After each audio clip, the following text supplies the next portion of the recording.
ఇస్తామయ్యా, వాళ్ళకి ఇచ్చారని చెప్పి కేసు విత్డ్రా చేసుకున్నారు. దీనికి ఎవడు అడ్డం కూడా లేడు, ఇప్పుడు అడ్డం లేడు, పొడుగు లేడు ఎవడు. ఇక అంటున్నా మీ కాగితాలు మీరు తీసుకుపోయి చేను కాపోరని పిలిచి కాగితాలు ఇస్తే అయిపోతుంది. అది కూడా ఇచ్చేటువంటి పరిస్థితిలో ఈ రాష్ట్ర ప్రభుత్వం లేదంటే నిజంగా ఈ రాష్ట్ర ప్రభుత్వానికి చిత్తశుద్ధి లేదు మన పట్ల అనేది అర్థమవుతా ఉంది. సర్కారు వాళ్ళది కాబట్టి వాళ్ళు ఆడింది ఆట, పాడింది పాట అవుతా ఉంది. రేపొద్దున ఖచ్చితంగా తెలంగాణ రాష్ట్రంలో మా బలహీన వర్గాల ప్రభుత్వం వస్తుంది. ఆ ప్రభుత్వం వచ్చినప్పుడు ఖచ్చితంగా ఈ 3797 మంది ఎవరైతే ఉన్నారో పాత బకాయిలు కట్టించి మిమ్మల్ని ఉద్యోగాల్లోకి తీసుకోవాలని చెప్పి మేము అనుకుంటా ఉన్నాం. చేస్తావా? ఇప్పుడు చేయి. నువ్వు చేస్తా అంటే ఈ ధర్నా కేంద్రం కానీ ఇంత పాలో మందో ఏదో మీరు అలగబెడతాం. చేస్తే నువ్వు చేయలేదంటే చేస్తే నెత్తి మీద పోస్తాం పాలు, చేయకపోతే కాళ్ళకాడ సాగ లెక్క పోస్తాం. ఇది కావన్నా అది కావన్నా ప్రభుత్వం డిసైడ్ చేసుకోవాలి. ఇలా విఆర్ఏ బిడ్డలు చాలా మంది వాళ్ళు ఇప్పుడిప్పుడే వాళ్ళ పిల్లల్ని ఎటుగాని సంద్రంలో ఇసిరేసిపోయినటువంటి పరిస్థితి. గతంలో ప్రభుత్వం ఏదో ప్రయత్నం చేసింది, అదేం వాళ్ళ భిక్షం కాదు, మన హక్కు. మన హక్కు, ఆ హక్కును మన హక్కును మనకి ఇవ్వడం కోసం 100 సంవత్సరాలు పట్టింది. వచ్చిన హక్కులో వచ్చిన నెల 2 నెలలనే ఉన్న హక్కును గుంజుకున్నటువంటి పరిస్థితి. మనం ఎట్లా బతకాలి? మా వాళ్ళు ఎట్లా బతకాలి? ఈ పేదలు వాళ్ళ కడుపులో కన్నం ఎట్లా రావాలి? ఇవాళ ఈ రాష్ట్ర ప్రభుత్వాన్ని నడిపిస్తున్నటువంటి రెడ్లు మీ పిల్లల్లో ఎవరైనా అర్ధాకలతో ఉన్నాడా? వాళ్ళు ఉద్యోగాలు ఎవరెవరికి ఇస్తా ఉన్నారా?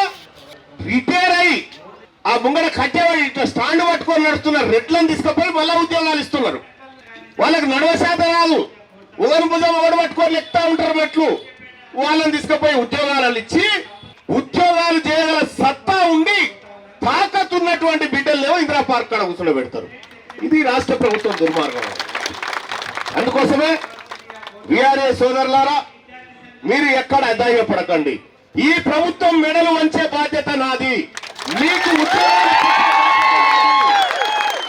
ఉద్యోగాలు ఇప్పించి మీ కళ్ళల్లో మీ ఇళ్లలో ఆనందాన్ని నింపే బాధ్యత తెలంగాణ రాజ్యాధికార పార్టీ మీ బిడ్డ తీర్మానంలో తీసుకుంటుందని చెప్పి తెలియజేస్తా ఉన్నా.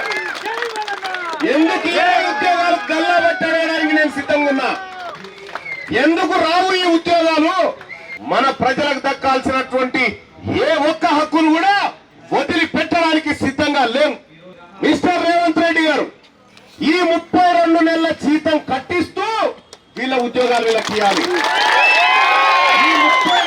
వాళ్ళ ఖాతాలలో జమ చేసి వీళ్ళ ఉద్యోగాలు వీళ్ళకి ఇవ్వాలని చెప్పి తెలంగాణ రాజ్యాధికార పార్టీ డిమాండ్ చేస్తా ఉంది. ఒకవేళ నువ్వు ఇవ్వకపోతే ఆ పని ఎట్లా చేయించాలో మాకు తెలుసు, ఖచ్చితంగా చేయించి చూపెడతాం. మట్టి పనికైనా ఇంట్లోనే ఉండాలంటారు, అందుకే పెట్టినా. మట్టి పనికైనా ఇంట్లోనే ఉండాలి, అందుకోసమే పెట్టినా. ఇవాళ నేను భుజానికి ఎత్తుకుంటా ఉన్నా. మీ కష్టం ఈ రోజు నుంచి నాది, మీ తల్లిలు ఈ రోజు నుంచి నాది. మీకు కష్టం లేకుండా పోరాటం చేయడానికి సిద్ధంగా ఉన్నారు. ఎంతటి వ్యక్తితోనైనా కొట్లాడడానికి సిద్ధంగా ఉన్నారు. మీ అందరికీ తెలుసు సోదరులారా, ఇటీవల కాలంలో ఏం జరిగిందో. ఇటీవల కాలంలో